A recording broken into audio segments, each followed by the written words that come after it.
한국이 20년 동안 우릴 속였습니다.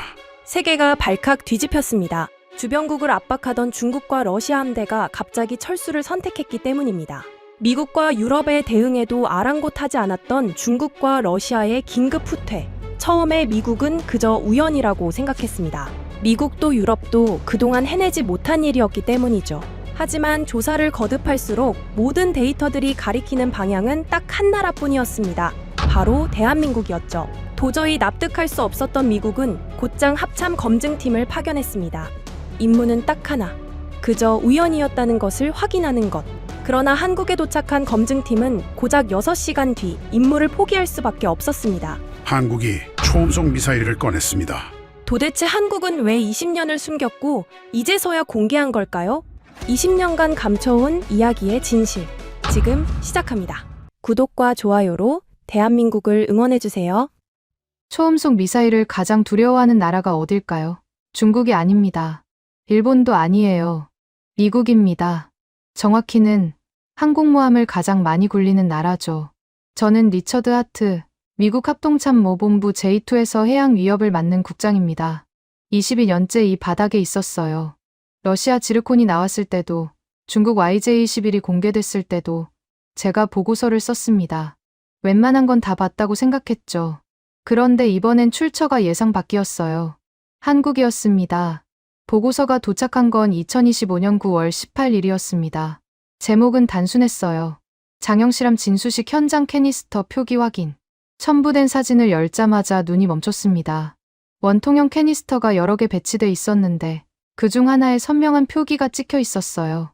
해성5. 무기 외형은 보이지 않았습니다. 설명도 거의 없었죠. 그게 더 이상했어요. 첨부 자료를 훑었습니다. 마하 3 이상, 초음속 대한미사일이라는 문장이 눈에 들어왔어요. 개발 기간은 20년으로 추정된다고 적혀 있었죠. 20년이라니. 그 긴 시간 동안 공식 발표 한 번 없이 이걸 만들어 왔다는 겁니다. 믿기 어려웠어요.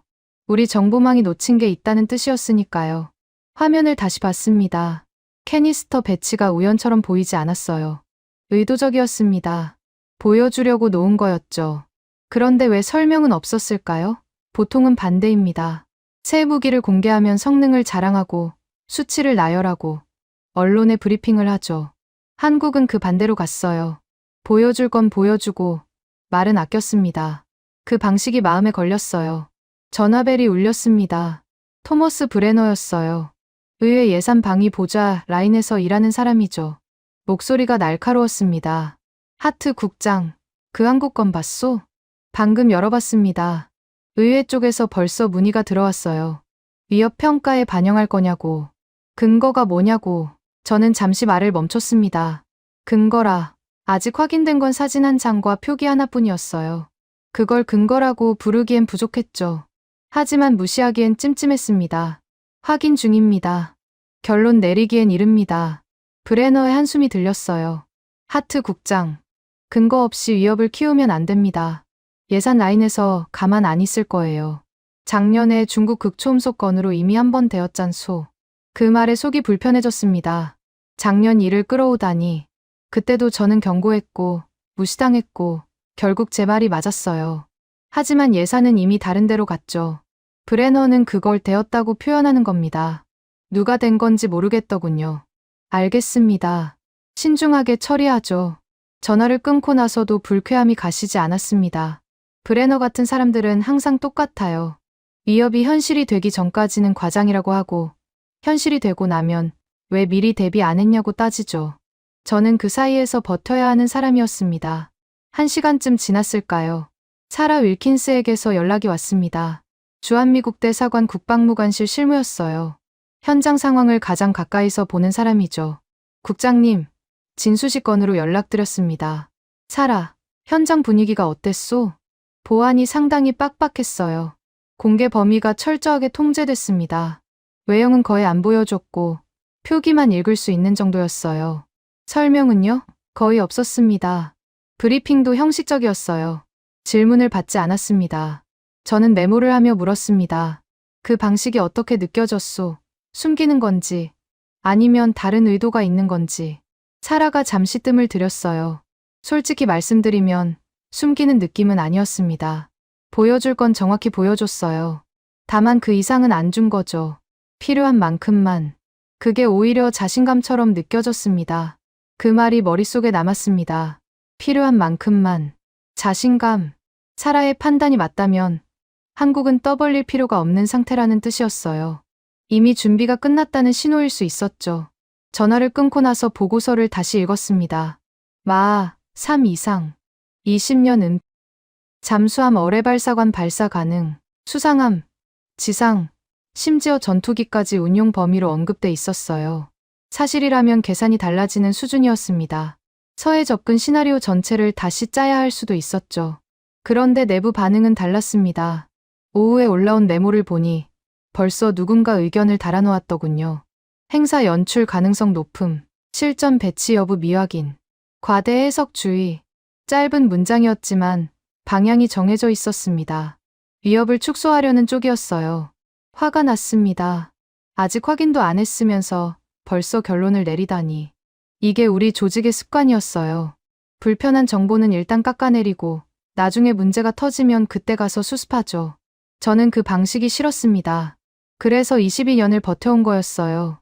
저녁 무렵 저는 결심했습니다. 서류로 결론 내지 않겠다고요. 현장에서 확인할 수 있는 건 확인해야 했습니다. 표기가 진짜인지, 배치가 의도적인지, 기록이 남아있는지. 그걸 직접 봐야 판단할 수 있었어요. 방한 일정을 잡기로 했습니다. 브레너가 뭐라고 하든, 예산 라인이 압박하든, 저는 제 방식대로 가기로 했어요. 22년 동안 배운 게 하나 있다면, 서류 싸움에서 이기는 건 결국 현장 증거를 쥔 쪽이라는 거였습니다. 보고서 창을 닫으며 생각했습니다. 한국은 왜 말을 아꼈을까요? 자신이 없어서가 아니었어요. 오히려 그 반대였습니다. 말이 필요 없는 단계에 와 있다는 뜻일 수 있었죠. 그 가능성이 저를 불편하게 만들었습니다. 저는 한국을 늘 도와주는 동맹으로 여겨왔어요. 작은 나라, 성실한 파트너, 큰 판을 뒤집기보다는 따라오는 쪽이라고요. 그런데 그 생각이 틀렸을 수도 있다는 느낌이 들었습니다. 처음 느껴보는 감정이었어요. 창밖이 어두워지고 있었습니다. 저는 메모장을 열고 질문 하나를 적었습니다. 설명 없는 공개는 무슨 뜻인가? 그게 이번 건의 핵심이었어요. 숫자나 성능보다 먼저 풀어야 할 질문이었죠. 답을 찾으려면 직접 가야 했습니다. 내부 검토 회의는 엿새 뒤에 열렸습니다. 9월 24일 화요일 오전이었어요. 회의실에 들어서자마자 분위기가 심상치 않았습니다. 브레너 라인에서 2명이 와 있었고 정보국 쪽에서도 얼굴을 비췄어요. 평소보다 인원이 많았죠. 그만큼 신경을 쓰고 있다는 뜻이었습니다. 제가 먼저 브리핑을 시작했습니다. 장영실함 진수식 사진, 캐니스터 표기, 첨부 자료의 핵심 내용을 순서대로 설명했어요. 마 3 이상 초음속, 20년 은폐 개발, 잠수함 어뢰발사관 발사 가능 구조. 말하면서도 반응이 느껴졌습니다. 고개를 끄덕이는 사람은 없었어요. 브리핑이 끝나자마자 반박이 들어왔습니다. 예산 라인 쪽이었죠. 하트 국장. 이건 추정이 너무 많습니다. 확인된 건 표기 하나뿐이잖소. 나머지는 전부 첨부 자료에 의존하고 있어요. 그래서 현장 확인이 필요하다는 겁니다. 현장 확인. 예산이 어디서 나옵니까? 한국 측이 다 보여줄 것 같소? 저는 참았습니다. 화를 내면 지는 싸움이었어요. 대신 질문을 던졌죠. 그럼 어떻게 하자는 겁니까? 사진 한 장 보고 흥사 연출이라고 결론 내리자고요. 회의실이 잠시 조용해졌습니다. 브레너가 끼어들었어요. 하트 국장. 우리가 걱정하는 건 과대 해석입니다. 작년에 중국 극초음속 건으로 의회에서 곤욕 치렀잖소. 또 그런 일이 벌어지면 곤란해요. 그 말에 속이 뒤집혔습니다. 작년 일을 또 꺼내다니. 그때도 저는 경고했고 예산 라인이 막았고 결국 제 말이 맞았어요. 그런데 책임은 제가 졌죠.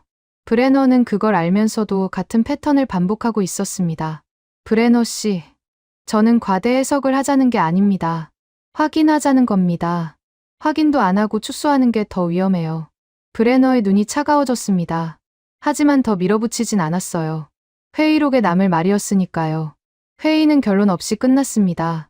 추가 검토 후 재논의라는 애매한 문구만 남았죠. 저는 그게 무슨 뜻인지 알았어요. 시간을 끌겠다는 겁니다. 시간이 지나면 관심이 줄고 관심이 줄면 묻히죠. 늘 그래왔어요. 회의실을 나서는데 정보국 쪽 담당자가 다가왔습니다. 작은 목소리로 말했어요. 국장님, 중국 쪽에서 움직임이 있습니다. 무슨 움직임이요? 리웨이라고 해군 관련 대외 여론 담당 연구자예요. 그쪽에서 한국권을 깎아내리는 메시지를 퍼뜨리고 있습니다. 과장, 허세, 이런 프레임으로요. 저는 멈춰 섰습니다. 중국이 반응하고 있다는 건 신경 쓰고 있다는 뜻이었어요. 진짜 별거 아닌 거였으면 무시했겠죠. 깎아내리려고 애쓴다는 건 오히려 반증이었습니다. 그 메시지가 어디까지 퍼졌소? 일부 언론과 싱크탱크 라인에 반영되기 시작했습니다. 우리 내부 브리핑에도 슬슬 들어오고 있어요. 가슴이 답답해졌습니다. 중국 여론전이 우리 내부까지 영향을 미치고 있었어요. 브레너 같은 사람들은 그런 프레임에 쉽게 올라타죠. 봐라. 중국도 과장이라고 한다면서요. 그게 얼마나 위험한지 모르면서요. 사무실로 돌아와서 메일을 확인했습니다. 독일 쪽에서 연락이 와 있었어요. 마르틴 슈나이더, 유도무기 탑재성 평가 책임자였습니다. 나토 라인에서 일하는 사람이죠. 예전에 몇 번 같이 일한 적이 있었어요. 메일 내용이 흥미로웠습니다. 마르틴은 한국권을 다른 각도에서 보고 있었어요. 하트, 초음속 대한미사일에서 가장 막히는 건 속도가 아니야. 플랫폼이지. 러시아 야흐몬트, 인도 브라모스 다 사거리는 300km 안팎으로 괜찮아. 문제는 크기와 무게야. 너무 커서 운용할 수 있는 플랫폼이 제한되거든. 한국권이 진짜 어뢰발사관에서 나간다면 그건 다른 얘기가 돼. 그 문장을 읽고 나서야 퍼즐 조각이 맞춰지기 시작했습니다.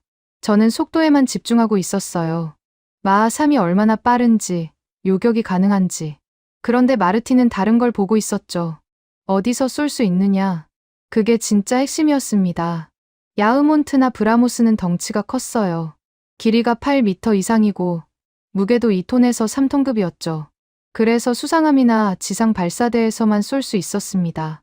잠수함에서 운용하려면 별도의 수직 발사관이 필요했고 그건 큰 잠수함에만 달 수 있었어요. 플랫폼 제약이 심했죠. 그런데 한국권은 어뢰발사관에서 발사 가능하다고 했습니다.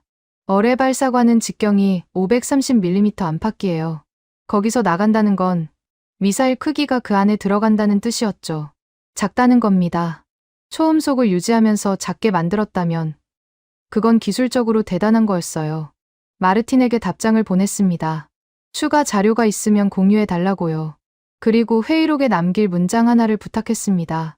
초음속 성능보다 플랫폼 제약을 건드린 조합이 더 중요하다. 그 한 줄이 필요했어요. 독일 측 평가라는 권위가 붙으면 브레너 라인을 막는 데 도움이 될 테니까요. 저녁 무렵 사라에게서 다시 연락이 왔습니다. 국장님, 한국 측이랑 조율 중인데요. 모든 걸 보여주긴 어렵다고 합니다. 하지만 보일 수 있는 범위는 있다고 해요. 그게 어느 정도요? 진수식 현장 공개 범위, 표기 확인, 기록 형태 정도는 볼 수 있을 것 같습니다. 무기 외형이나 세부 재원은 안 된다고 하고요.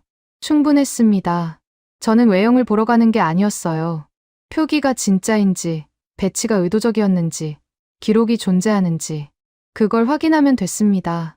나머지는 추론할 수 있었죠. 일정 잡아주시오. 다음 주 안으로 가고 싶소. 알겠습니다. 전화를 끊고 나서 보고서 초안을 열었습니다. 결론 문장을 수정했어요. 행사 연출 가능성을 삭제하고 현장 확인 필요를 최상단에 올렸습니다. 그리고 한 줄을 추가했죠. 설명 없는 공개는 이미 쓸 수 있는 단계 신호일 수 있음. 그 문장을 쓰는 순간 제 감정이 바뀌었다는 걸 느꼈습니다. 처음엔 우월감 비슷한 게 있었어요. 한국이 뭘 만들었든 우리가 분석하고 판단한다는 자세였죠. 그런데 지금은 달랐습니다. 조급했어요. 뭔가 놓치고 있다는 느낌, 늦으면 안 된다는 초조함이 올라왔습니다. 브레너가 뭐라고 하든 상관없었습니다. 예산 라인이 막으려 해도 갈 거였어요. 책임은 제가 지면 됐습니다. 22년 동안 이 자리를 지킨 건 이런 순간에 물러서지 않기 위해서였으니까요. 한국에 도착한 건 10월 6일이었습니다. 비행기에서 내리자마자 긴장이 올라왔어요. 22년 동안 수많은 현장을 다녔지만 이번은 느낌이 달랐습니다. 서류로 싸우던 게 현실이 되는 순간이었으니까요. 공항에서 사라 윌킨스가 기다리고 있었습니다. 차에 타자마자 브리핑이 시작됐어요. 국장님, 일정이 빠듯합니다. 오늘 오후에 진수식 현장 공개 구역을 볼 수 있고, 내일은 기록 담당자를 만납니다. 무기 외형은 끝까지 안 된다고 합니다. 보안 등급이 높아서요. 예상했던 답이었습니다. 저는 처음부터 외형을 보러 온 게 아니었어요. 표기가 진짜인지, 배치가 의도적이었는지, 기록이 존재하는지, 그 세 가지만 확인하면 됐습니다. 안내는 누가 맞소? 최성우 대령입니다. 해군 잠수함 전력 운용 검증 실무 책임자예요. 현장 공개 범위를 직접 관리하는 분이죠. 최성우. 이름을 메모했습니다. 현장을 통제하는 사람이 어떤 태도를 보이느냐가 중요했어요. 숨기려고 애쓰는지, 아니면 보여줄 건 보여주는지. 그 차이가 판단의 기준이 될 테니까요. 오후에 현장에 도착했습니다.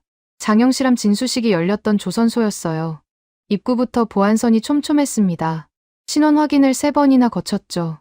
안내 없이는 한 발짝도 움직일 수 없는 구조였어요. 최성우 대령이 직접 나왔습니다. 50대 초반으로 보였어요. 말수가 적었습니다. 악수를 하고 나서 바로 이동을 시작했죠. 군더더기가 없었어요. 공개 구역에 들어서자 캐니스터가 보였습니다. 사진으로 봤던 것과 같았어요. 원통형, 회색 도장, 그리고 표기. 저는 걸음을 멈추고 천천히 다가갔습니다. 심장이 빨라지는 게 느껴졌어요. 해성5. 표기가 선명했습니다. 페인트가 아니라 각인이었어요. 지워지지 않게 새겨놓은 거였죠. 저는 메모장을 꺼내 그대로 옮겨 적었습니다. 손이 미세하게 떨렸어요. 최성우 대령이 옆에 섰습니다. 확인되셨습니까? 표기는 확인됐습니다. 그런데 외형이 전혀 안 보이는군요. 공개 범위가 그렇게 정해져 있습니다. 왜 그렇게 정했습니까? 최성우 대령이 잠시 저를 바라봤습니다. 표정이 읽히지 않았어요. 필요한 건 보여드렸습니다. 나머지는 저희가 판단할 영역이에요. 그 말투가 인상적이었습니다. 방어적이지 않았어요. 숨기려고 애쓰는 느낌도 없었죠. 그냥 선을 그은 거였습니다. 여기까지는 보여주고 여기부터는 안 보여준다. 명확했어요. 저는 주변을 둘러봤습니다. 캐니스터 배치가 우연처럼 보이지 않았어요. 각도와 간격이 계산돼 있었죠. 사진을 찍으면 표기가 정확히 잡히도록 놓여 있었습니다. 의도적이었어요. 보여주려고 배치한 거였죠. 그런데 왜 설명은 없었을까요? 이 정도 무기를 공개하면서 성능 브리핑 한 번 안 했다는 게 이상했어요. 보통은 반대잖아요. 새 무기가 나오면 자랑하고 싶어 하죠. 언론을 부르고 수치를 나열하고 억제력을 과시합니다. 한국은 그 반대로 갔어요. 조용했습니다. 최성우 대령에게 물었습니다. 진수식 때 브리핑이 거의 없었다고 들었습니다. 의도적이었습니까? 말씀드릴 수 있는 건 아닙니다. 그럼 뭘 말씀해 주실 수 있습니까? 보시는 게 전부입니다. 대화가 거기서 끊겼습니다. 저는 더 밀어붙이지 않았어요. 밀어봤자 나올 게 없다는 걸 알았으니까요. 대신 현장을 더 꼼꼼히 봤습니다. 보안선 위치, 동선 통제 방식, 출입 기록 절차. 모든 게 체계적이었어요. 즉흥적으로 꾸민 행사가 아니었습니다. 현장을 나서면서 생각했습니다. 최성우 대령의 태도가 계속 머릿속에 남았어요. 숨기는 게 아니었습니다. 선을 긋는 거였죠. 그 차이가 컸어요. 숨기는 사람은 불안해합니다. 질문을 피하고, 말을 돌리고, 눈을 피하죠. 최성우 대령은 달랐어요. 담담했습니다. 보여줄 건 보여주고, 안 보여줄 건 안 보여준다. 그게 자신감이었어요. 다음 날, 기록 담당자를 만났습니다. 이정숙이라는 분이었어요. 조선시험 기록관리 책임자였죠. 회의실에서 만났는데 서류 뭉치를 가져왔더군요. 하트 국장님, 공개 가능한 범위 내에서 설명드리겠습니다. 어떤 기록들입니까? 행사 전후 점검 기록, 인수 확인 서류, 품질 검증 로그입니다. 내용은 보여드릴 수 없지만 형태와 체계는 확인하실 수 있어요. 저는 서류 뭉치를 받아 들었습니다. 내용은 가려져 있었어요. 하지만 형식이 보였습니다. 날짜, 서명란, 검증 항목, 승인 절차. 체계가 잡혀 있었어요. 급조한 게 아니었습니다. 이 기록들이 언제부터 있었습니까? 구체적인 시점은 말씀드리기 어렵습니다. 다만 상당 기간 축적된 체계라는 건 보시면 아실 거예요. 저는 서류를 넘기며 물었습니다. 외부에서 이 기록을 의심할 수 있습니다. 진짜인지 어떻게 증명하죠? 이정숙이 잠시 생각하더니 대답했어요. 증명은 저희가 하는 게 아닙니다. 기록은 그냥 남는 거예요. 믿든 안 믿든 여기 있습니다. 그 말이 묘하게 와닿았습니다. 설득하려 들지 않았어요. 증명하겠다고 애쓰지도 않았죠. 그냥 있다고만 했습니다. 그게 오히려 신뢰가 됐어요. 과장하는 사람은 말이 많아집니다. 진짜를 가진 사람은 담담하죠. 회의실을 나서면서 메모를 정리했습니다. 표기 확인, 배치 의도성, 기록 체계. 3가지 모두 확인됐어요. 브레너 라인이 주장하는 행사 연출과는 거리가 멀었습니다. 연출이라면 이렇게까지 체계적일 리가 없었어요. 사라에게 물었습니다. 한국 측이 왜 이렇게 조용한 것 같소? 이 정도 무기면 홍보할 법도 한데. 사라가 고개를 저었어요. 저도 처음엔 이상했습니다. 그런데 생각해보니까 홍보가 필요 없는 거 아닐까요? 무슨 뜻이오? 이미 준비가 끝났으면 떠들 이유가 없잖아요. 알아야 할 사람은 알게 되고 나머지는 몰라도 되고 그게 더 효과적일 수 있죠. 그 말에 등골이 서늘해졌습니다. 사라의 판단이 맞다면 한국은 우리한테 보여주려고 공개한 게 아니었어요. 그냥 단계가 넘어갔다는 걸 표시한 거였죠. 신호였습니다. 떠드는 신호가 아니라 조용한 신호. 호텔로 돌아와서 보고서 초안을 수정했습니다. 질문을 바꿔야 했어요. 처음엔 이게 진짜인가 였습니다. 있냐 없냐를 따지는 질문이었죠. 그런데 현장을 보고 나니 질문이 달라졌어요. 이게 어느 단계인가? 그게 진짜 질문이었습니다. 자료를 다시 훑었습니다. 운용 범위가 눈에 들어왔어요. 잠수함, 수상함, 지상 전력, 심지어 KF-21까지 염두에 뒀다고 적혀 있었습니다. 한 플랫폼이 아니라 여러 플랫폼에서 쓸 수 있게 설계했다는 뜻이었죠. 그게 사실이라면 계산이 완전히 달라지는 거였어요. 창밖이 어두워지고 있었습니다. 저는 메모장을 닫고 눈을 감았어요. 한국을 도와주는 동맹으로만 봐왔던 제 시선이 흔들리고 있었습니다. 이 사람들은 도움을 받는 쪽이 아니었어요. 스스로 판을 짜는 쪽이었습니다. 그걸 인정하기가 쉽지 않았어요. 하지만 현장은 거짓말을 하지 않았습니다. 한국에서 돌아오는 비행기 안에서 생각을 정리했습니다. 현장에서 본 건 무기가 아니었어요. 태도였습니다. 한국은 설득하려 들지 않았어요. 증명하겠다고 애쓰지도 않았죠. 보여줄 건 보여주고 말은 아꼈습니다. 그 방식이 계속 머릿속에 남았어요. 처음엔 그게 숨기는 거라고 생각했습니다. 보안 때문에 못 보여주는 거라고요. 그런데 현장을 직접 보고 나니 판단이 달라졌어요. 숨기는 게 아니었습니다. 말할 필요가 없는 거였죠. 이미 단계가 넘어간 사람은 떠들지 않아요. 준비가 안 된 쪽이 떠드는 법입니다. 워싱턴에 도착하자마자 보고서 작업에 들어갔습니다. 원래 초안은 데이터 중심이었어요. 마하 3 이상, 20년 은폐, 어뢰 발사관 발사 가능, 숫자를 나열하고 위협을 평가하는 구조였죠. 그런데 그걸 뒤집기로 했습니다. 숫자보다 먼저 던져야 할 질문이 있었어요. 왜 설명이 없었는가? 그 질문을 보고서 첫 장에 올렸습니다. 결론이 아니라 질문으로 시작하는 구조였어요. 읽는 사람이 먼저 생각하게 만들고 싶었습니다. 한국이 왜 조용했는지, 그 의미가 뭔지. 숫자는 그 다음이었어요. 보고서를 쓰는 도중에 전화가 왔습니다. 브레너였어요. 목소리가 날카로웠습니다. 하트 국장, 보고서 초안 봤소. 문제가 있어요. 어떤 문제입니까? 설명 없는 공개는 이미 쓸 수 있는 단계 신호라고 썼던데. 그건 추정이잖소. 확인된 사실이 아니에요. 현장에서 확인한 판단입니다. 판단과 사실은 다르죠.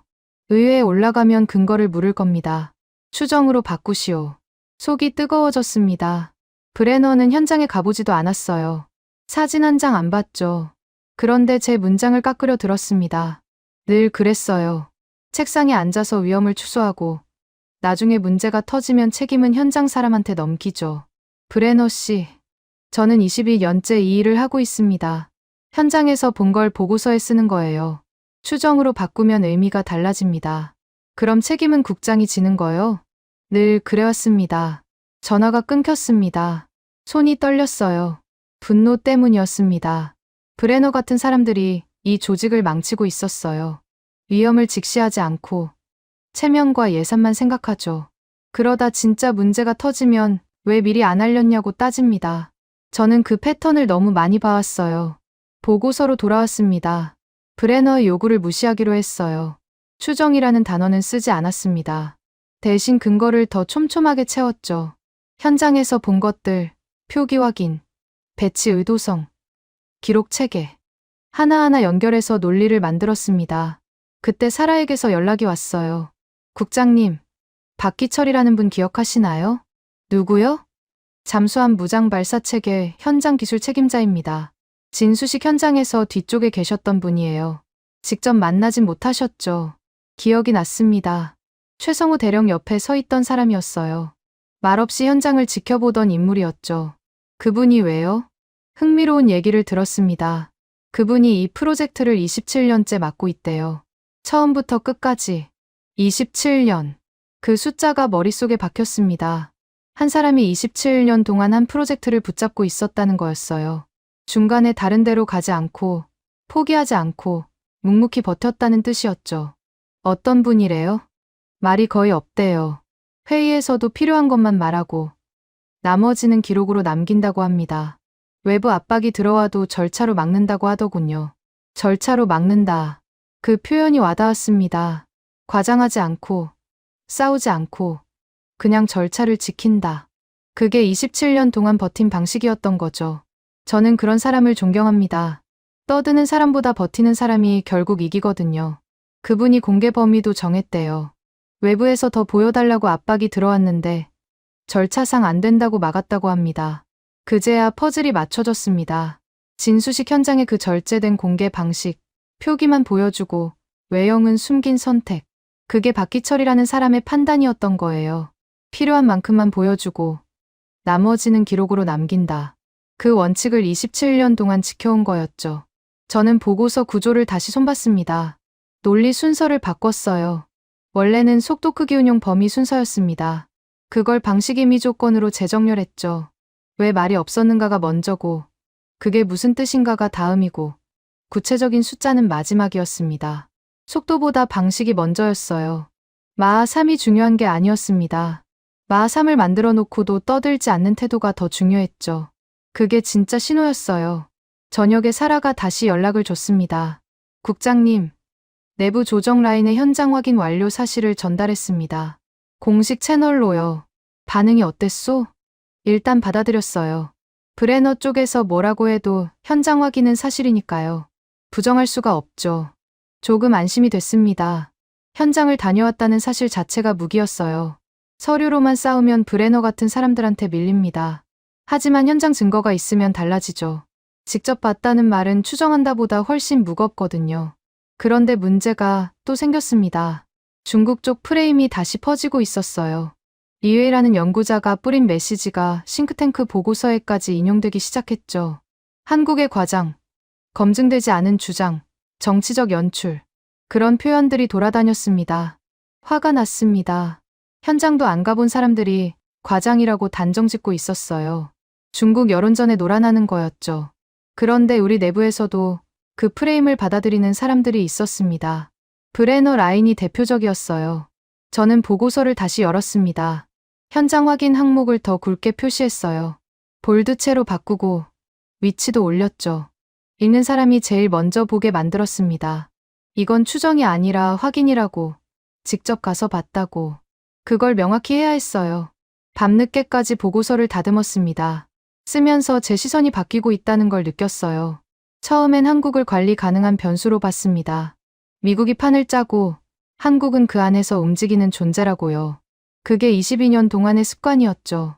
그런데 현장을 보고 나니 그 생각이 흔들렸습니다. 한국은 관리당하는 쪽이 아니었어요. 스스로 판을 짜는 쪽이었습니다.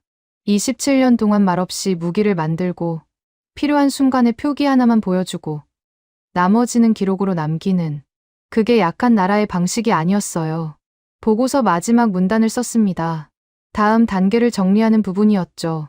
저는 5장에서 보이는 장면 중심으로 논점을 묻기로 했습니다. 진수식 현장의 캐니스터 배치, 표기, 공개 범위, 그 이미지들이 숫자보다 강한 증거가 될 거라고 판단했어요. 컴퓨터를 끄기 전에 창밖을 봤습니다. 워싱턴의 밤이 깊어가고 있었어요. 저는 22년 동안 수많은 보고서를 썼습니다.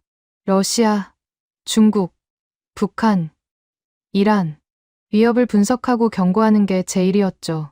그런데 이번엔 느낌이 달랐어요. 한국이 위협이라서가 아니었습니다. 한국을 제대로 보지 못했다는 자각 때문이었어요. 22년 동안 동맹이라는 프레임 안에 가둬놓고 실제로 뭘 만들고 있는지는 관심을 두지 않았죠. 그게 오만이었다는 걸 이제야 깨달았습니다. 눈을 감았습니다. 내일은 브레너 라인과 또 싸워야 할 거였어요. 중국 프레임도 막아야 했죠. 하지만 이제 무기가 있었습니다.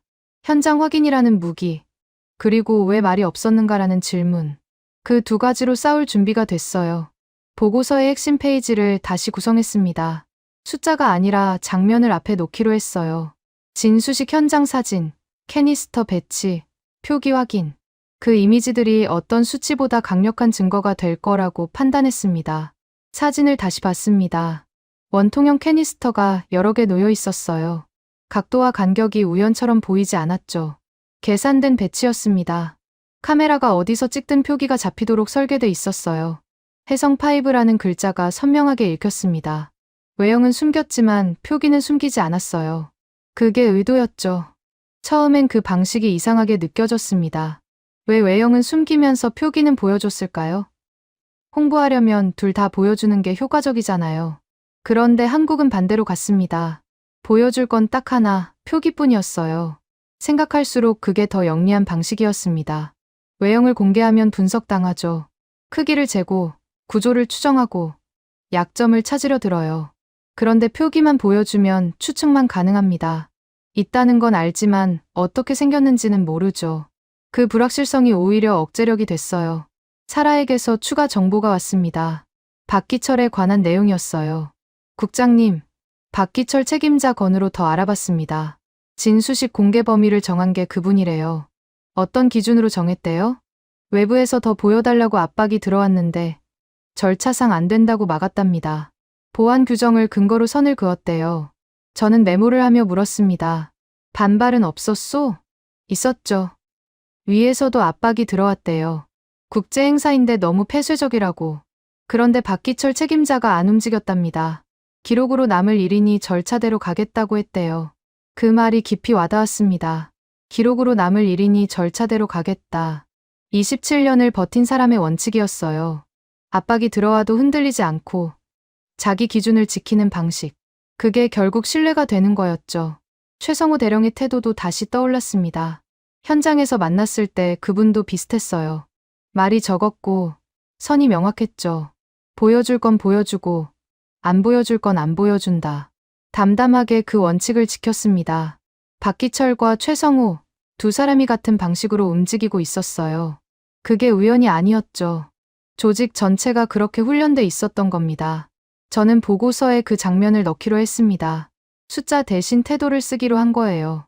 한국은 홍보하지 않았다. 필요한 만큼만 보여주고 나머지는 기록으로 남겼다. 그 문장이 마3이라는 숫자보다 더 강력한 메시지가 될 거라고 판단했습니다. 그때 마르틴에게서 메일이 왔습니다. 기다리던 문서 초안이었어요. 독일 측 유도무기 탑재성 평가 보고서의 일부였죠.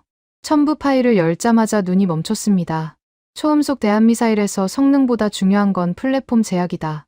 러시아 야흐몬트와 인도 브라모스는 길이 8m 이상, 중량 2톤에서 3톤급으로 운용 가능한 플랫폼이 제한된다. 한국의 해성5가 어뢰 발사관 발사 가능 구조라면 이는 플랫폼 제약을 근본적으로 건드린 조합이다. 그 문장을 읽고 나서 안도감이 밀려왔습니다. 제가 필요했던 게 바로 이거였어요. 독일 측 평가라는 권위가 붙은 문장. 브레너 라인이 추정이라고 깎아내리려 해도 이 문서가 있으면 막을 수 있었죠. 마르틴에게 바로 답장을 보냈습니다. 고맙네. 이 문장을 내 보고서에 인용해도 되겠나? 답이 금방 왔어요. 물론이지. 공식 채널로 공유할 수 있어. 나토 라인에서도 관심을 갖기 시작했거든. 나토까지 움직이고 있었습니다. 한국 건이 생각보다 파장이 컸던 거예요. 저만 주목한 게 아니었죠. 유럽 쪽에서도 계산을 다시 하고 있었습니다. 오후에 내부 회의가 잡혔습니다. 보고서 최종 검토 회의였어요. 브레너 라인에서 또 나왔죠. 예상대로 공격이 들어왔습니다. 하트 국장, 이 문장 좀 봅시다. 설명 없는 공개는 이미 쓸 수 있는 단계 신호라고 썼는데 이건 여전히 추정 아니오? 현장 확인에 기반한 판단입니다. 판단과 사실은 다르다고 했잖소. 저는 마르틴의 문서를 꺼냈습니다. 화면에 띄웠어요. 독일 측 유도무기 탑재성 평가 초안입니다. 여기 보시면 플랫폼 제약을 근본적으로 건드린 조합이라는 평가가 있습니다. 나토 라인에서 공유된 문서예요. 회의실이 조용해졌습니다. 브레너의 표정이 굳었어요. 독일 측 평가라는 권위 앞에서 추정이라고 밀어붙이기 어려워진 거였죠. 이건 언제 나온 겁니까? 어제 공유받았습니다. 공식 채널로요. 브레너가 입을 다물었습니다. 더 이상 반박이 나오지 않았어요. 저는 속으로 안도했습니다. 마르틴의 문서가 방패가 돼준 거였죠. 회의가 끝나고 사무실로 돌아왔습니다. 승리한 기분이었어요. 완전한 승리는 아니었지만 적어도 브레너 라인의 공격을 막아냈죠. 보고서가 깎이지 않고 올라갈 수 있게 됐습니다. 창밖을 보며 생각했습니다. 이번 싸움에서 이긴 건 저 혼자가 아니었어요. 현장에서 선을 지킨 박기철, 공개 범위를 관리한 최성우, 기록을 정리한 이정숙. 그 사람들이 흔들리지 않았기 때문에 제가 쓸 수 있는 증거가 남은 거였죠. 그리고 마르틴, 독일에서 비교축을 제공해준 덕분에 논쟁의 방향이 바뀌었습니다. 속도가 아니라 플랫폼. 그 관점이 핵심이었어요.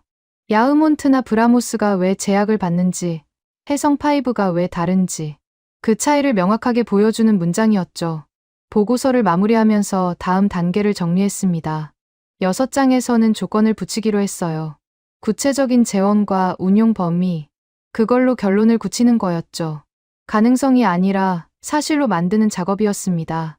메모장을 열고 핵심 질문을 적었습니다. 이 무기가 어디서 쏠 수 있는가? 속도보다 중요한 질문이었어요. 마하 3이 빠른 건 누구나 알죠. 하지만 그 속도를 어디서 낼 수 있느냐가 진짜 문제였습니다. 잠수함에서 나가는지, 전투기에서 나가는지, 지상에서 나가는지. 그 범위가 넓을수록 위협은 커지는 거였어요. 컴퓨터를 끄기 전에 진수식 사진을 한 번 더 봤습니다. 캐니스터가 조용히 놓여 있었어요. 표기만 선명하게 빛나고 있었죠. 그 장면이 힌트가 아니라 표식이었다는 걸 이제 확실히 알았습니다. 우리는 준비됐다는 표식, 말 대신 이미지로 남긴 신호였어요. 보고서의 결론 부분을 쓰기 시작했습니다. 이제 남은 질문은 단순했어요. 얼마나 빠르냐가 아니었습니다. 어디서 쏠 수 있느냐. 그게 진짜 핵심이었죠. 자료를 다시 펼쳤습니다. 해성5의 재원이 눈에 들어왔어요. 길이 약 6m대, 직경 약 530mm, 중량 약 1.5톤. 처음 봤을 때는 그냥 숫자였습니다. 그런데 마르틴의 비교 문서를 읽고 나니 의미가 달라졌어요. 야흐몬트와 브라모스를 떠올렸습니다. 둘 다 초음속 대함미사일이죠. 성능은 검증됐어요. 문제는 크기였습니다. 길이가 8m 이상이고 무게가 2톤에서 3톤급이었어요. 그래서 운용할 수 있는 플랫폼이 제한됐죠. 대형 수상함이나 지상 발사대에서만 쏠 수 있었습니다. 잠수함에서 운용하려면 별도의 수직 발사관이 필요했고 그건 큰 잠수함에만 달 수 있었어요. 그런데 해성5는 달랐습니다. 6m대에 1.5톤이면 어뢰 발사관에서 나갈 수 있는 크기였어요. 어뢰 발사관 직경이 530mm 안팎이거든요. 그 안에 들어간다는 건 일반 잠수함에서도 쏠 수 있다는 뜻이었죠. 플랫폼 제약이 확 줄어드는 거였습니다. 저는 그 조합을 보고서 결론에 올리기로 했습니다. 플랫폼 한계 돌파. 그 한 문장으로 정리했어요. 마하 3이 중요한 게 아니었습니다. 마하 3을 유지하면서 작게 만들었다는 게 핵심이었죠. 그게 기술적으로 얼마나 어려운 건지 이 바닥에서 22년을 일한 저는 알고 있었어요. 이정숙에게 연락을 넣었습니다. 기록 관련해서 확인할 게 있었거든요. 이 책임자님, 한 가지만 여쭤봐도 될까요? 말씀하세요. 점검 기록이랑 인수 서류가 있다고 하셨잖아요. 그게 어느 시점부터 있는 건지 범위만 알 수 있을까요? 잠시 뜸이 있었습니다. 보안 때문에 망설이는 것 같았어요. 구체적인 날짜는 말씀드리기 어렵습니다. 다만 상당히 오래 축적된 체계라는 건 말씀드릴 수 있어요. 최근에 급조한 게 아닙니다. 그 정도면 충분합니다. 감사합니다. 전화를 끊고 메모를 정리했습니다. 기록이 오래 축적됐다는 건 이 프로젝트가 단기간에 만들어진 게 아니라는 증거였어요. 20년 은폐라는 자료의 서술과도 맞아떨어졌죠. 브레너 라인이 급조된 연출이라고 주장해도 이 기록 체계가 그 주장을 막아줄 거였습니다. 보고서에 첨부 항목을 추가했습니다. 기록 체계의 형태와 축적 기간을 간략하게 정리했어요. 내용은 쓸 수 없었지만 존재한다는 사실만으로도 의미가 있었죠. 확인됨이라는 두 글자가 추정보다 훨씬 무거웠으니까요. 마르틴에게도 다시 연락했습니다.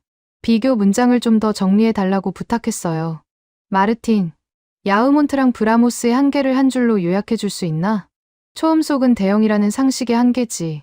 빠르게 만들려면 커져야 하고 커지면 플랫폼이 제한된다. 그 공식을 깬 게 의미 있는 거야.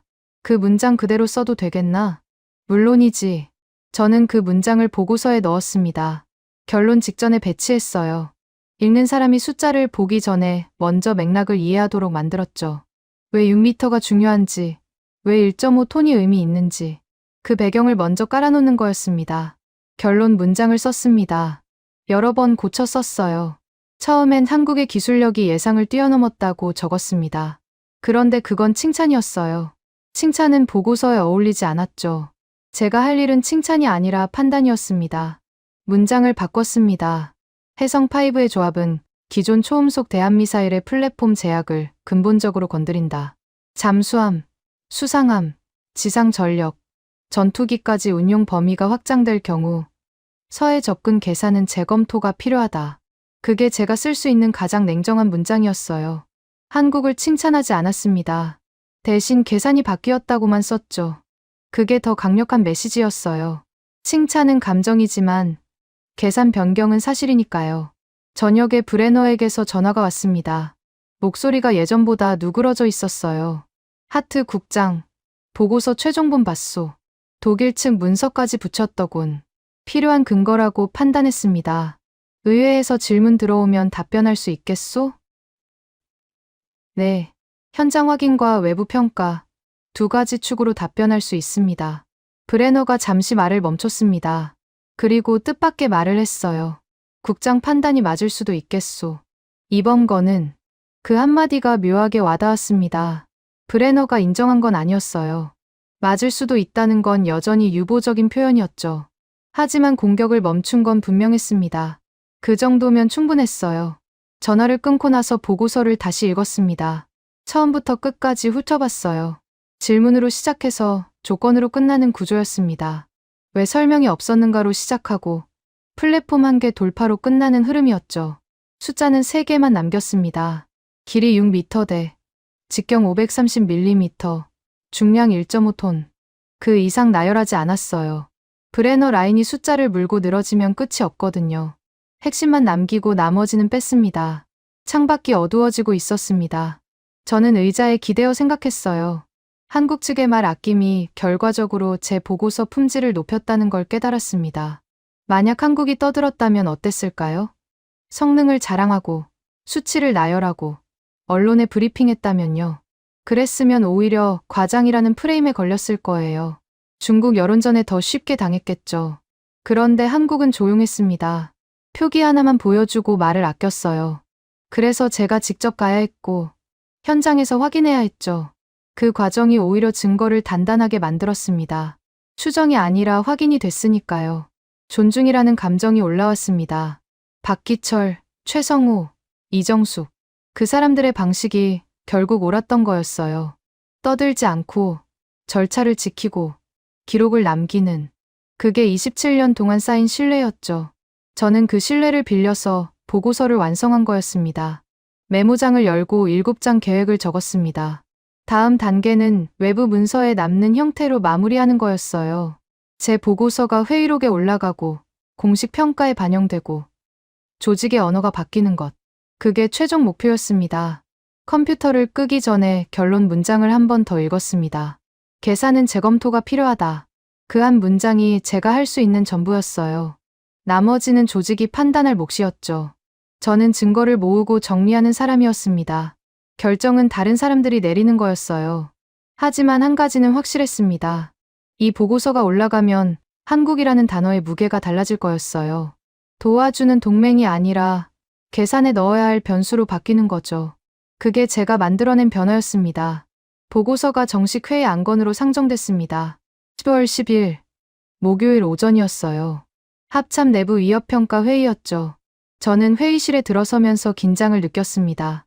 22년 동안 수많은 보고서를 올렸지만 이번은 느낌이 달랐어요. 제 판단이 맞았는지 틀렸는지 오늘 결판이 나는 거였습니다. 회의실에는 예상보다 많은 사람이 모여 있었습니다. 정보국, 해군 분석팀, 예산 라인, 그리고 동맹국 연락 담당까지. 한국 건이 그만큼 관심을 끌고 있었던 거죠. 브레너도 와 있었어요. 눈이 마주쳤지만 표정을 읽을 수 없었습니다. 제가 먼저 브리핑을 시작했습니다. 보고서 구조대로 갔어요. 질문으로 시작하고 현장 확인을 거쳐 조건으로 끝나는 흐름이었죠. 왜 설명이 없었는가라는 질문을 던지고 표기 확인과 기록 체계를 제시하고 플랫폼 한계 돌파라는 결론을 내렸습니다. 브리핑이 끝나자 잠시 침묵이 흘렀습니다. 예전 같으면 바로 반박이 들어왔을 거예요. 추정이다. 근거가 부족하다. 과대 해석이다. 그런 말들이요. 그런데 오늘은 달랐습니다. 침묵이 길었어요. 첫 번째 질문은 해군 분석팀에서 나왔습니다. 하트 국장, 어뢰발사관 발사 가능 구조라는 게 확인된 겁니까? 직접 확인하진 못했습니다. 하지만 재원상 가능한 조합입니다. 직경 530mm, 길이 6m대, 중량 1.5톤이면 표준 어뢰발사관 규격에 들어갑니다. 독일 측 평가도 같은 판단입니까? 네. 첨부된 문서에 플랫폼 제약을 근본적으로 건드린 조합이라는 평가가 있습니다. 고개를 끄덕이는 사람이 몇 명 보였습니다. 분위기가 달라지고 있었어요. 과장이라는 단어가 나오지 않았습니다. 대신 계산, 변수, 재검토라는 표현이 오갔죠. 조직의 언어가 바뀌고 있었습니다. 그때 낯선 얼굴이 손을 들었습니다. 동맹국 연락 담당 쪽에 앉아있던 여성이었어요. 나중에 알았는데 에밀리 맥케이라는 사람이었습니다. 캐나다 잠수함 도입평가 실무 책임자였죠. 하트 국장님, 한 가지 여쭤봐도 될까요? 물론입니다. 한국이 잠수함 수출에 관심을 보이고 있다는 건 아시죠? 네, 들었습니다. 캐나다도 그 대상 중 하나예요. 저희 쪽에서 평가를 진행 중인데 이번 건이 변수가 될 수 있습니다. 저는 잠시 생각했습니다. 수출이라. 그 관점은 미처 깊이 고려하지 못했어요. 어떤 의미에서 변수입니까? 에밀리가 서류를 펼치며 말했습니다. 한국 잠수함이 3,000톤급이에요. 그 체급에서 초음속 대한미사일을 운용할 수 있다는 전제가 붙으면 평가가 완전히 달라집니다. 가격 대비 성능이 기존 계산을 넘어서거든요. 3,000톤급. 그 숫자가 머릿속에 박혔습니다. 대형 잠수함이 아니었어요. 중형급이었죠. 그 크기에서 초음속 대한미사일을 쏠 수 있다는 건 작은 나라도 억제력을 가질 수 있다는 뜻이었습니다. 판이 바뀌는 거였어요. 그 내용을 회의록에 남기실 겁니까? 네. 3,000톤급 잠수함이 초음속 대함을 운용할 수 있다는 전제가 붙으면 평가 변수로 작용한다는 취지로요. 공식 기록으로 남길 겁니다. 가슴이 뜨거워졌습니다. 제 보고서가 단독으로 끝나는 게 아니었어요. 캐나다 쪽 평가까지 연결되면서 파급력이 커지고 있었죠. 수출은 곧 검증이었습니다. 한국 무기가 수출된다는 건 외부에서 성능을 인정했다는 뜻이니까요. 브레너가 끼어들었습니다. 목소리가 조심스러웠어요. 잠깐만요. 아직 확정된 건 아니잖소. 한국 측 주장과 외부 평가를 동일시하면 안 됩니다. 에밀리가 고개를 저었습니다. 브레너 씨, 저희는 주장을 평가하는 게 아닙니다. 가능성을 평가하는 거예요. 가능성이 있으면 변수로 넣어야죠. 그게 실무입니다. 브레너의 입이 다물렸습니다. 에밀리의 말에 반박할 논리가 없었던 거죠. 회의록에 남는다는 건 공식 기록이 된다는 뜻이었어요. 나중에 과장이었다고 주장하려 해도 그 기록이 발목을 잡을 거였습니다. 회의가 이어지면서 분위기가 점점 굳어졌습니다. 제 보고서를 정면으로 부정하는 사람은 없었어요. 대신 질문이 구체적으로 바뀌었죠. 사실인가? 가 아니라 어떻게 대응할 것인가? 로요. 그게 인정의 신호였습니다. 정보국 쪽에서 추가 정보를 공유했습니다. 중국 반응에 관한 거였어요. 리웨이라는 연구자가 있습니다. 해군 관련 대외 여론을 담당하는 사람이에요. 이 사람이 한국 건을 계속 깎아내리고 있습니다. 과장, 허세, 검증 안 됨, 이런 프레임으로요. 효과가 있습니까? 일부 싱크탱크에서 인용하고 있긴 합니다. 하지만 역효과도 있어요. 역효과요? 깎아내리려고 애쓴다는 건 신경 쓰고 있다는 뜻이거든요. 진짜 별거 아니면 무시하죠. 반응 자체가 경계 신호로 읽힙니다. 그 분석이 와닿았습니다. 중국이 조용했으면 오히려 의심했을 거예요. 그런데 적극적으로 깎아내리고 있다는 건 위협으로 인식하고 있다는 증거였죠. 리웨이의 여론전이 역설적으로 제 보고서를 뒷받침해주고 있었습니다. 회의가 끝날 무렵 의장이 정리 발언을 했습니다. 하트 국장 보고서는 정식 평가 자료로 채택합니다. 캐나다 측 의견도 회의록에 반영하고요. 추가 확인이 필요한 부분은 후속 조치로 넘기겠습니다. 그 한마디가 전부였어요. 박수도 없고 칭찬도 없었습니다. 하지만 그게 승리였어요. 제 보고서가 추정이 아니라 평가 자료로 인정받은 거였죠. 조직의 공식 언어에 편입된 거였습니다. 회의실을 나서면서 복잡한 감정이 밀려왔습니다. 이겼다는 생각은 들지 않았어요. 대신 무거웠습니다. 제가 옳았다는 건 22년 동안 한국을 제대로 보지 못했다는 뜻이기도 했으니까요. 사무실로 돌아와서 내부 문서를 열었습니다. 예전에 작성한 동맹국 평가 파일이 있었어요. 한국 항목을 찾았습니다. 거기에 도와주는 동맹이라는 표현이 있었어요. 제가 몇 년 전에 쓴 문장이었죠. 그 표현을 지웠습니다. 도와주는 동맹이 아니었어요. 한국은 스스로 판을 짜는 나라였습니다. 27년 동안 말없이 무기를 만들고 필요한 순간에 표기 하나만 보여주고 나머지는 기록으로 남기는 그게 약한 나라의 방식이 아니었어요. 창밖을 보며 생각했습니다. 최성호 대령의 담담한 태도, 이정숙 책임자의 기록은 그냥 남는다는 말, 박기철 책임자의 27년. 그 사람들의 방식이 결국 남는 것이었습니다. 떠들지 않고 절차를 지키고 기록을 남기는 그게 체면 싸움을 끝내는 방법이었어요. 브레너는 끝까지 인정하지 않았습니다. 회의가 끝나고 복도에서 마주쳤는데 눈을 피하더군요. 그래도 상관없었어요. 회의록에 남았으니까요. 브레너의 생각이 어떻든 공식 기록은 바뀌지 않습니다. 그게 절차의 힘이었죠. 저녁에 마르틴에게 메일을 보냈습니다. 결과를 알려주고 싶었거든요. 회의에서 채택됐네. 자네 문서가 큰 도움이 됐어. 고맙네. 답이 금방 왔어요. 당연한 거지. 사실은 사실이니까. 다음에 맥주 한잔 하세. 짧은 답이었지만 웃음이 났습니다. 마르틴다운 반응이었어요. 필요한 말만 하고 나머지는 아끼는. 그것도 한국 현장 사람들과 비슷한 방식이었죠. 컴퓨터를 끄기 전에 보고서 파일을 한 번 더 열어봤습니다. 제가 쓴 문장들이 화면에 떠 있었어요. 이 문장들이 이제 공식 기록의 일부가 됐습니다. 누군가 나중에 이 시점을 돌아볼 때 제 보고서를 읽게 될 거예요. 그때 과장이었다고 할지 정확했다고 할지는 모르겠습니다. 하지만 적어도 저는 현장에서 본 걸 썼어요. 그게 제가 할 수 있는 전부였습니다. 시간이 흘렀습니다. 몇 달이 지나고 나서야 그날을 다시 돌아볼 여유가 생겼어요. 사무실 창가에 서서 워싱턴의 겨울하늘을 바라봤습니다. 해성5라는 이름이 머릿속에 떠올랐어요. 그 무기가 제 22년 경력에서 가장 특별한 케이스가 될 줄은 몰랐습니다. 컴퓨터를 켜고 예전 보고서들을 열어봤습니다. 한국 관련 파일이 여러 개 있었어요. 제가 쓴 문장들을 훑어봤습니다. 예전 표현과 지금 표현이 확연히 달랐어요. 도와주는 동맹, 협력 대상, 지원이 필요한 파트너. 그런 단어들이 눈에 들어왔습니다. 전부 제가 썼던 거였죠. 지금 보니 부끄러웠습니다. 한국을 늘 아래에 놓고 봤던 거였어요. 미국이 주고 한국이 받는 관계, 우리가 이끌고 한국이 따라오는 구도. 그게 22년 동안의 무의식적인 전제였죠. 해성5가 그 전제를 깨뜨렸습니다. 처음에 저는 속도에만 집중했어요. 마하 3이 얼마나 빠른지, 요격이 가능한지. 그런 질문을 던졌죠. 그런데 현장을 다녀오고 나서 깨달았습니다. 속도가 핵심이 아니었어요. 말이 없었다는 게 핵심이었죠. 한국은 떠들지 않았습니다. 20년 동안 이 무기를 만들면서 공식 발표 한 번 하지 않았어요. 진수식에서도 성능을 자랑하지 않았죠. 표기 하나만 보여주고 외형은 숨기고 설명은 아꼈습니다. 그 방식이 처음엔 이상하게 느껴졌어요. 왜 홍보를 안 하지?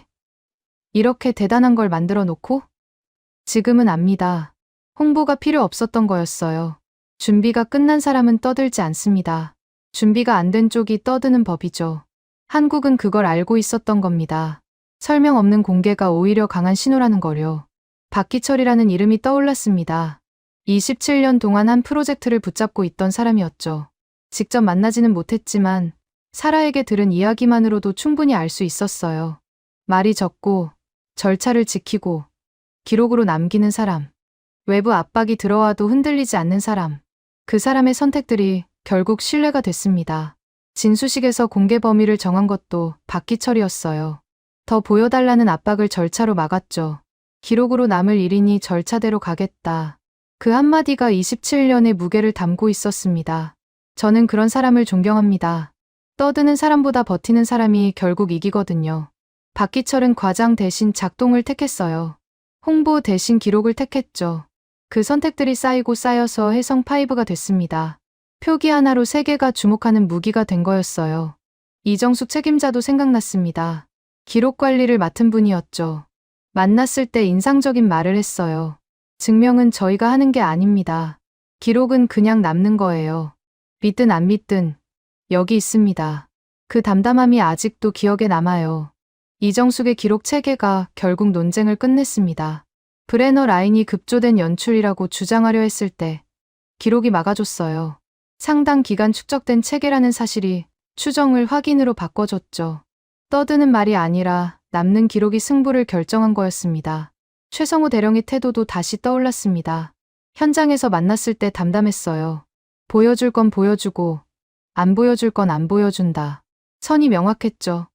숨기는 게 아니라 선을 긋는 거였습니다. 그 차이를 현장에서 직접 느꼈어요. 세 사람의 공통점이 뭘까 생각해봤습니다.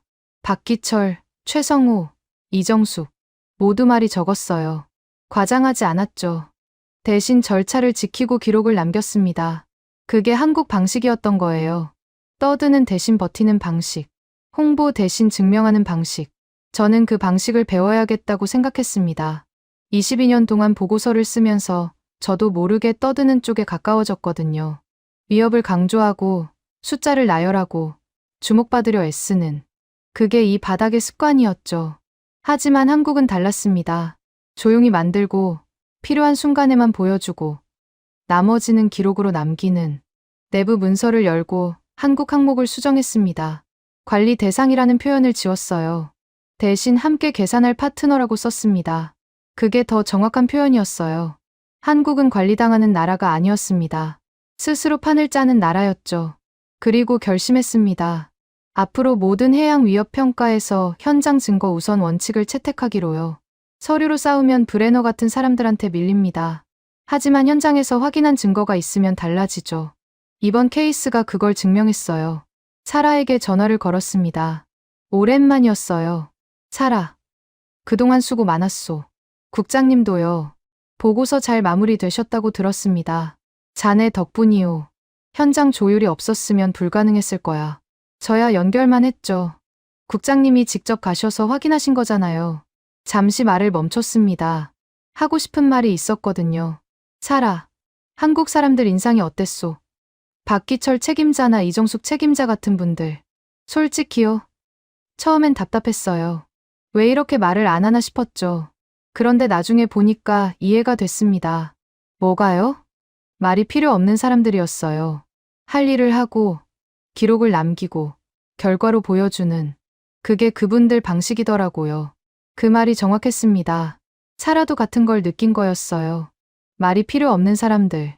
그게 한국 현장의 진짜 모습이었죠. 전화를 끊고 나서 창밖을 봤습니다. 해가 기울고 있었어요. 22년 동안 수많은 케이스를 다뤘지만 이번만큼 많이 배운 적은 없었습니다. 혜성5의 핵심은 초음속이라는 단어 하나가 아니었어요. 설명이 적은 공개 방식, 표기 하나로 남긴 신호, 그리고 그 뒤에 깔린 절차와 기록. 그 모든 게 함께 움직였다는 사실이 더 컸습니다. 무기 하나를 만든 게 아니었어요. 신뢰를 만든 거였죠. 결론은 단순해졌습니다. 강한 건 떠드는 쪽이 아니었어요. 필요한 순간에 증거를 남기는 쪽이 강한 거였습니다. 박기철이 27년 동안 보여준 게 바로 그거였죠. 과장하지 않고 절차를 지키고 기록을 남기는. 그게 결국 이기는 방식이었습니다. 컴퓨터를 끄기 전에 보고서 파일을 한 번 더 열었습니다. 제가 쓴 마지막 문장이 눈에 들어왔어요. 서해 접근 계산은 재검토가 필요하다. 그 문장이 이제 공식 기록의 일부가 됐습니다. 누군가 나중에 이 시점을 돌아볼 때 이 문장을 읽게 될 거예요. 저는 22년 동안 분석가로 살았습니다. 위협을 판단하고 경고하는 게 제 일이었죠. 그런데 이번엔 위협만 본 게 아니었어요. 존경할 만한 방식을 봤습니다. 말 대신 기록으로, 홍보 대신 절차로, 과장 대신 작동으로 신뢰를 쌓는 방식. 그걸 한국에서 배웠습니다. 파일을 닫고 의자에서 일어났습니다. 창밖으로 워싱턴의 저녁 풍경이 보였어요. 내일도 보고서를 쓰겠죠. 다른 나라, 다른 무기, 다른 위협. 하지만 한 가지는 달라질 겁니다. 저는 이제 떠드는 쪽을 의심하고 조용한 쪽을 주목할 거예요. 그게 혜성5가 제게 남긴 교훈이었습니다. 여러분, 오늘 이야기 어떠셨어요? 저는 이 이야기를 정리하면서 자꾸 한 장면에서 멈추게 되더라고요. 박기철 책임자라는 분이 계셨잖아요. 27년 동안 한 프로젝트를 붙잡고 계셨던 분. 외부에서 더 보여달라고 압박이 들어왔을 때 절차상 안 된다 하고 막으셨대요. 기록으로 남을 일이니 절차대로 가겠다. 그 한마디가 계속 머릿속에 남았습니다. 떠들지 않고 과장하지 않고 그냥 자기 할 일을 하신 거예요. 27년 동안. 그게 얼마나 긴 시간인지 아시잖아요. 중간에 포기할 수도 있었고 다른 데로 갈 수도 있었어요. 그런데 안 그러셨어요. 묵묵히 버티셨죠.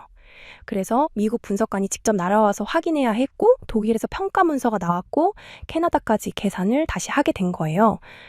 목이 메었습니다. 솔직히요. 저는 젊은 사람이에요. 아직 27년을 한 가지에 쏟아본 적이 없어요. 그래서 감히 다 이해한다고 말씀드리기가 어렵습니다. 하지만 한 가지는 알 것 같아요. 그 시간이 얼마나 무거운지, 포기하고 싶은 날이 얼마나 많았을지. 그런데도 안 떠드시고 안 자랑하시고 그냥 기록을 남기신 거잖아요. 선생님들도 그러셨잖아요.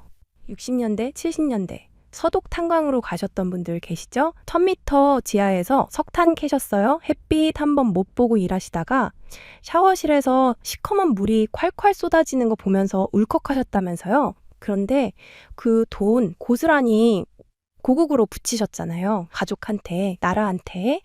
중동 사막에서 일하셨던 분들도 계시고요.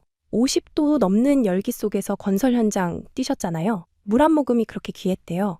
근데 거기서 번 외화가 고속도로 되고 다리 되고 공장 됐어요. 구로공단에서 재봉틀 밟으셨던 분들, 밤새 형광등 아래서 눈 충혈되도록 일하셨던 분들 다 기억합니다. 포항 용광로 앞에서 샘물 만지시다 화상 입으신 분들, 마산 수출 자유지역에서 손가락 마디 닳도록 조립하신 분들, 그분들이 지금 대한민국을 만드신 거예요. 그런데 말이에요, 선생님들. 혹시 나는 이제 늙었다, 젊은 것들한테 밀려났다, 내가 뭘 했나 이런 생각하고 계신 분이 있으시면요. 제가 감히 말씀드릴게요. 아닙니다. 선생님들 얼굴에 새겨진 주르륵 있잖아요. 그거 세월이 새긴 훈장이에요. 거친 손, 굳은 살 박힌 손바닥. 그게 대한민국이 받은 훈장이에요. 허리 굽으신 거, 무릎 아프신 거. 다 이 나라가 선생님들한테 진 빚이에요. 영웅이라고요, 여러분.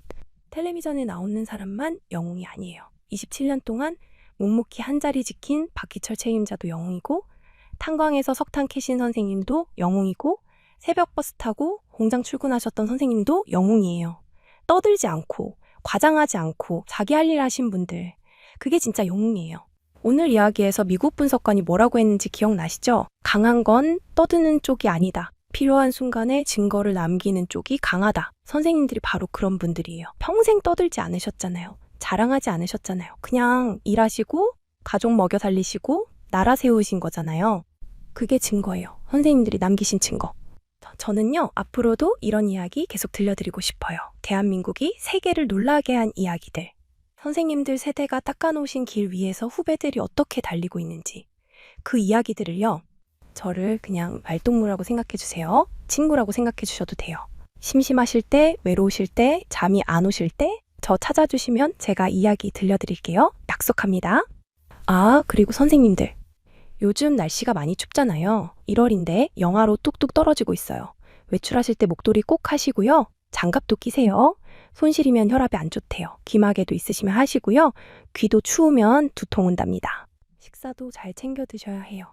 날 추우면 괜히 입맛이 없으시잖아요. 그래도 따뜻한 국물 드시고 밥 꼭 드세요. 몸이 따뜻해야 마음도 따뜻해지거든요. 병원 가실 일 있으시면 미루지 마시고요. 괜찮겠지, 나중에 가지 이러시면 안 돼요. 가족들이 걱정해요. 저도 걱정합니다. 선생님들이 건강하셔야 제가 이야기 들려드릴 수 있잖아요. 그러니까 꼭 건강하세요. 부탁드립니다. 오늘 이야기 들으시면서 혹시 가슴 뭉클하셨던 순간 있으셨어요? 그러면요, 그 마음 그대로 간직하고 계세요. 오늘 밤 주무시기 전에 거울 한번 보세요. 거기 비친 분이 영웅이에요. 진짜로요. 평생 떠들지 않으셨잖아요. 자랑하지 않으셨잖아요. 그런데 선생님들이 남기신 증거가 지금 대한민국이에요. 세계가 놀라는 대한민국. 그거 선생님들이 만드신 거예요. 아, 그리고요. 혹시 이야기가 괜찮으셨으면요, 좋아요 한번 눌러주시겠어요? 돈 드는 거 아니에요. 그냥 빨간 하트 한번 누르시면 돼요. 구독도 해주시면 좋고요. 로그인이 복잡하시면 안 하셔도 돼요. 부담 갖지 마세요. 댓글도 남겨주시면 제가 다 읽어요. 진짜로요. 독수리 타법이어도 괜찮아요. 오타 나도 괜찮아요. 선생님들 이야기가 궁금해요. 어떤 장면에서 마음이 뭉클하셨는지, 어떤 생각 드셨는지 편하게 남겨주세요. 자, 선생님들, 오늘 밤은 따뜻하게 주무세요. 이불 푹 덮으시고 창문 잘 닫으시고요. 내일 아침에 눈 뜨시면 기지개 한번 펴시고 따뜻한 물 한 잔 드세요. 선생님들은 영웅이에요. 이기지 마세요. 존경하고 감사하고 사랑합니다. 지금까지 여러분의 영원한 말동무, 감동을 더하다였습니다. 세계를 놀라게 한 대한민국, 다음 영상에서도 계속됩니다.